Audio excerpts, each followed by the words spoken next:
E este domingo, a Califórnia, nos Estados Unidos, foi abalada pelo sismo mais forte desde 1989, com uma magnitude de 6,1 na escala de Richter.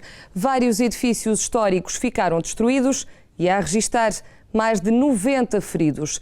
A TV Record foi saber o que aconteceria se Portugal fosse alvo de um sismo deste género e descobriu que poucas são as estruturas capazes de resistir a um tremor de terra. Se o exemplo fosse o sismo de 1755, os danos seriam incalculáveis.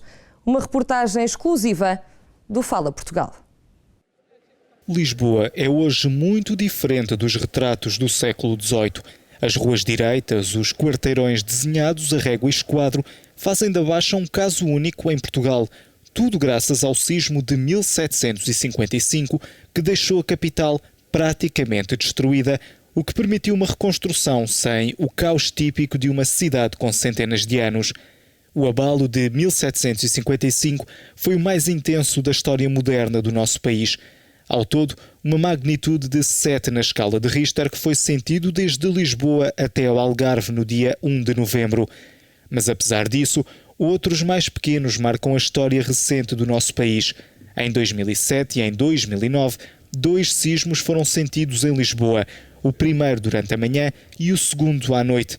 Mas será que poderemos estar a caminho de um sismo de maior intensidade? Certamente, portanto, sem querer causar qualquer alarmismo.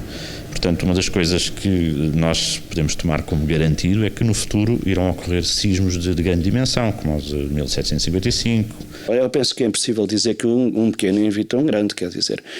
E mesmo na previsão sísmica, eu muitas vezes digo que o senhor à noite na televisão diz que amanhã chove e não chove.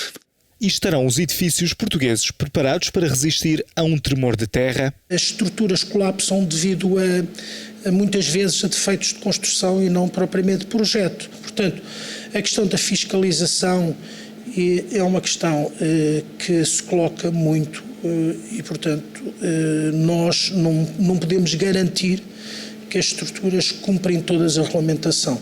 Muitos são os cálculos sobre os efeitos de um sismo semelhante ao de 1755, mas há mais probabilidade de abalos mais pequenos assolarem a capital. Terremotos como o dos Açores em 1980, que destruiu praticamente a Ilha Terceira, e sobre estes efeitos pouco ou nada foi estudado. Seria um impacto elevado se tomando um sismo como o dos Açores na década de 80. É uma pergunta interessante, nunca nos foi colocada dessa maneira. Com certeza que Lisboa não estaria tão bem preparada para uma catástrofe sísmica como essa de 80 dos Açores. Nós aqui no continente não temos a mesma cultura de prevenção e de socorro e emergência pós-sismo, nem as populações têm a mesma preparação. Cabe à Proteção Civil garantir o apoio à população caso ocorra um sismo, seja ele de maior ou menor intensidade. Aqui em Carnaxide, nos arredores de Lisboa, estão localizadas todas as centrais de comando. É aqui que é reunida toda a informação e todas as ocorrências a nível nacional. Acidentes, incêndios, sempre que é necessário algum tipo de socorro, essa informação chega a este monitor. Ao lado, a sala de situação é o cérebro de tudo. É aqui que uma vasta equipa de peritos se irá reunir para gerir todas as equipas de socorro numa situação de catástrofe, sempre sob as ordens do Comandante Operacional Nacional. O Algarve e a região de Lisboa são os pontos mais preocupantes e que merecem um olhar mais atento. Por isso, todas as estruturas estão pensadas ao pormenor. Apesar do coração da Proteção Civil ser na capital, o sistema está articulado para que a gestão passe automaticamente para outro distrito até que regresse à normalidade. O plano está assente desde logo numa premissa que é: o Distrito de Lisboa é sustentado operacionalmente pelo Distrito de Leiria, o Distrito de Setúbal pelo Distrito de Évora e o Distrito de Santarém pelo Distrito de Porto Alegre. E, portanto, nós temos municípios que estão casados com outros municípios da área metropolitana de Lisboa, do Distrito de Leiria com os de Lisboa, com os de Porto Alegre com Santarém e de Setúbal com Évora, no sentido de partimos do pressuposto que, havendo o evento sísmico, os meios de socorro, ou que podem prestar socorro, estão completamente inoperacionais. Ou seja, o evento é de tal ordem que nós não podemos contar com as estruturas daquele distrito. Pensar no impacto de um sismo é algo praticamente impossível. Primeiro porque se trata de uma catástrofe imprevisível, mas também porque depende da região onde ocorre. No que toca a grandes catástrofes, é preciso sempre ter em conta a importância de Lisboa, não apenas por ser a capital e reunir os principais serviços do país, mas por ser a região que mais contribui para a economia nacional. O colapso de um edifício em Lisboa tem um impacto diferente de um colapso num edifício no Alentejo. Tem um impacto brutal em termos económicos. Lisboa concentra 40% do produto interno bruto.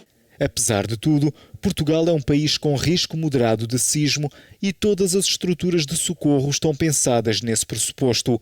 A cooperação internacional torna-se, por isso, essencial para o auxílio à população. Algo que acontece até nos países mais habituados a este tipo de episódios, como o Japão ou os Estados Unidos. Se nós estivermos a falar num sismo da ordem de grandeza que tivemos há 250 anos, 1755, naturalmente, isso é um evento de uma dimensão brutal. Nenhum país por si só tem capacidade para responder. Muito dificilmente. Em 2007, o Laboratório Nacional de Engenharia Civil previa que um grande terremoto poderia matar entre 17 e 27 mil pessoas, uma estimativa que pode pecar por defeito, tudo graças à densidade populacional da região de Lisboa e Val do Tejo. Quanto a datas, é impossível prever, mas pensar que só vai ocorrer em 2755 é para o LNEC um erro.